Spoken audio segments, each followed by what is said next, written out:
श्री कृष्ण कर्मयोग और कर्म संन्यास के तुलनात्मक मूल्यांकन के अनुक्रम को 5वें अध्याय से इस 6ठे अध्याय में भी जारी रखते हैं और पहले वाले मार्ग के अनुसरण की संस्तुति करते हैं। जब हम समर्पण के साथ कार्य करते हैं तब इससे हमारा मन शुद्ध हो जाता है और हमारी आध्यात्मिक अनुभूति गहन हो जाती है। फिर जब मन शांत हो जाता है तब साधना उत्थान का मुख्य साधन बन जाती है।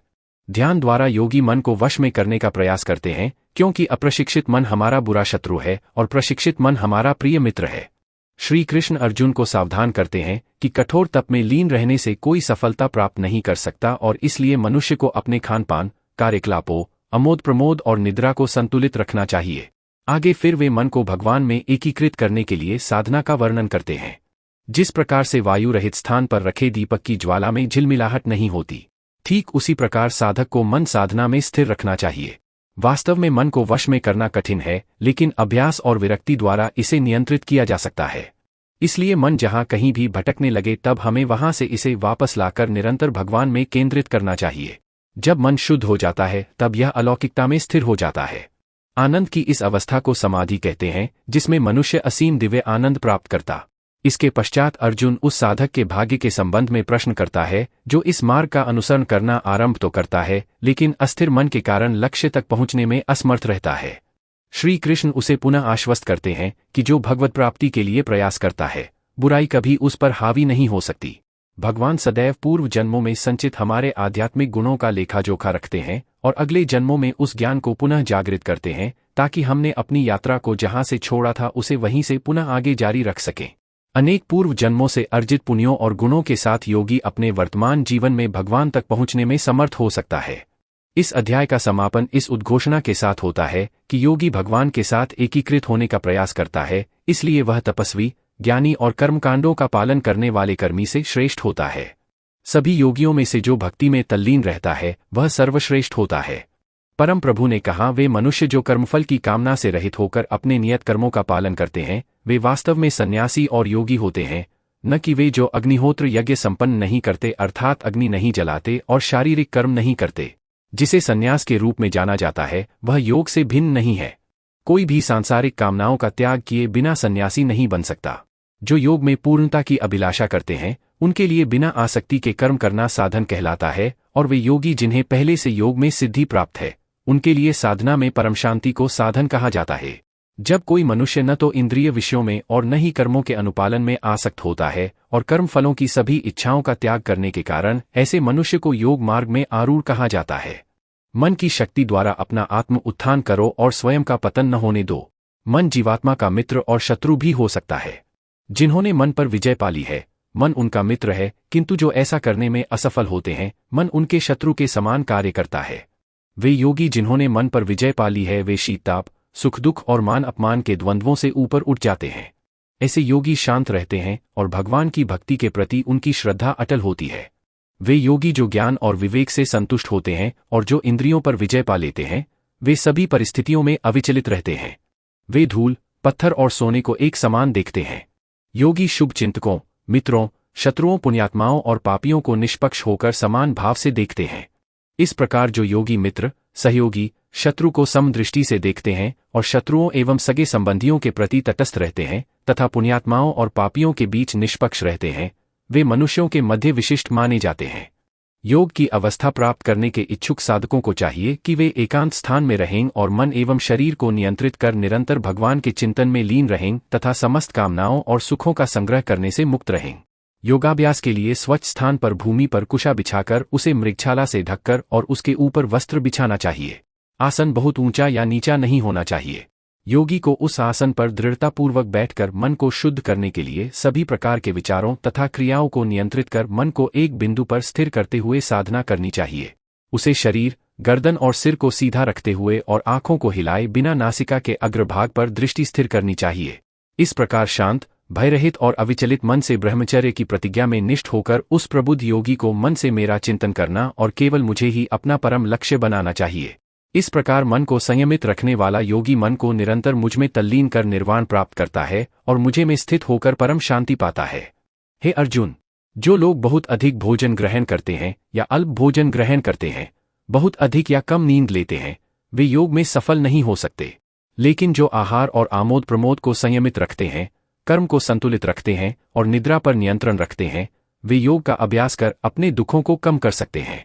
पूर्ण रूप से अनुशासित होकर जो अपने मन को स्वार्थों एवं लालसाओं से हटाना सीख लेते हैं और इसे अपनी आत्मा के सर्वोत्कृष्ट लाभ में लगा देते हैं, ऐसे मनुष्यों को योग में स्थित कहा जा सकता है और वे सभी प्रकार की इंद्रिय लालसाओं से मुक्त होते हैं। जिस प्रकार वायुरहित स्थान में दीपक की ज्योति झिलमिलाहट नहीं करती, उसी प्रकार से संयमित मन वाला योगी आत्मचिंतन में स्थिर रहता है। जब मन भौतिक क्रियाओं से दूर हटकर योग के अभ्यास से स्थिर हो जाता है, तब योगी शुद्ध मन से आत्मतत्व को देख सकता है और आंतरिक आनंद में मगन हो सकता है। योग में चरम आनंद की अवस्था को समाधि कहते हैं, जिसमें मनुष्य असीम दिव्य आनंद प्राप्त करता है और इसमें स्थित मनुष्य परम सत्य के पथ से विपथ नहीं होता। ऐसी अवस्था प्राप्त कर कोई और कुछ श्रेष्ठ पाने की इच्छा नहीं करता।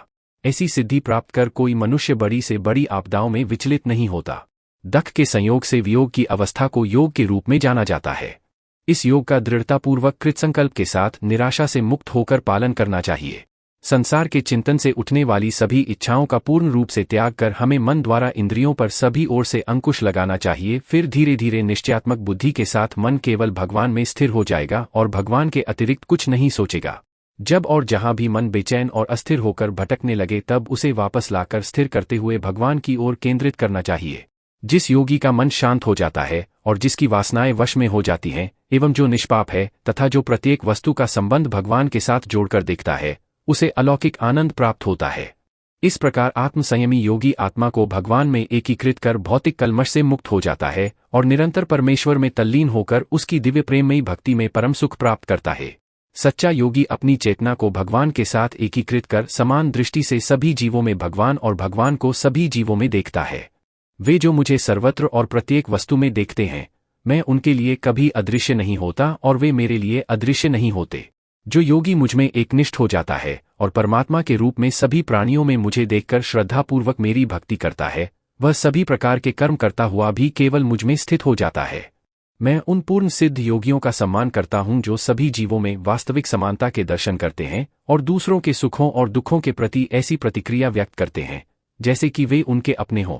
अर्जुन ने कहा, हे मधुसूदन, आपने जिस योग पद्धति का वर्णन किया वह मेरे लिए अव्यावहारिक और अप्राप्य है, क्योंकि मन चंचल है। हे कृष्ण, क्योंकि मन अति चंचल, अशांत, हठी और बलवान है, मुझे वायु की अपेक्षा मन को वश में करना अत्यंत कठिन लगता है। भगवान श्री कृष्ण ने कहा, हे महाबाहु कुंती पुत्र, जो तुमने कहा वह सत्य है। मन को नियंत्रित करना वास्तव में कठिन है, किंतु अभ्यास और विरक्ति द्वारा इसे नियंत्रित किया जा सकता है। जिनका मन निरंकुश है उनके लिए योग करना कठिन है, लेकिन जिन्होंने मन को नियंत्रित करना सीख लिया है और जो समुचित ढंग से निष्ठापूर्वक प्रयास करते हैं, वे योग में पूर्णता प्राप्त कर सकते हैं। यह मेरा मत है।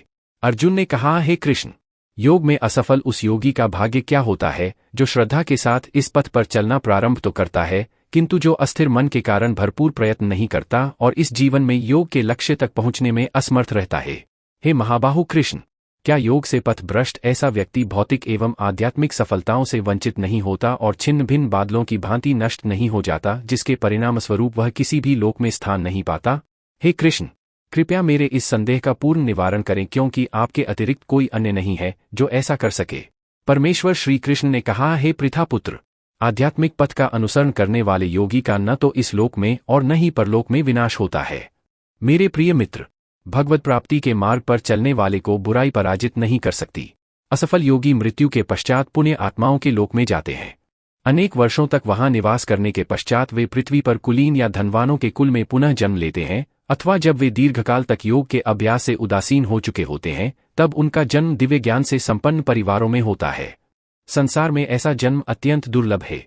हे कुरुवंशी, ऐसा जन्म लेकर वे पिछले जन्म के ज्ञान को पुनः जागृत करते हैं और योग में पूर्णता के लिए और अधिक कड़ा परिश्रम करते हैं। वास्तव में वे अपने पूर्व जन्मों के आत्मसंयम के बल पर अपनी इच्छा के विरुद्ध स्वतः भगवान की ओर आकर्षित होते हैं। ऐसे जिज्ञासु साधक स्वाभाविक रूप से शास्त्रों के कर्मकांडों से ऊपर उठ जाते हैं। पिछले कई जन्मों में संचित पुण्यकर्मों के साथ जब ये योगी आध्यात्मिक मार्ग में आगे उन्नति करने हेतु निष्ठापूर्वक प्रयत्न में लीन रहते हैं, तब वे सांसारिक कामनाओं से शुद्ध हो जाते हैं और इसी जीवन में पूर्णता प्राप्त कर लेते हैं। एक योगी तपस्वी से, ज्ञानी से और सकाम कर्मी से भी श्रेष्ठ होता है। अतः अर्जुन, तुम सभी प्रकार से योगी बनो।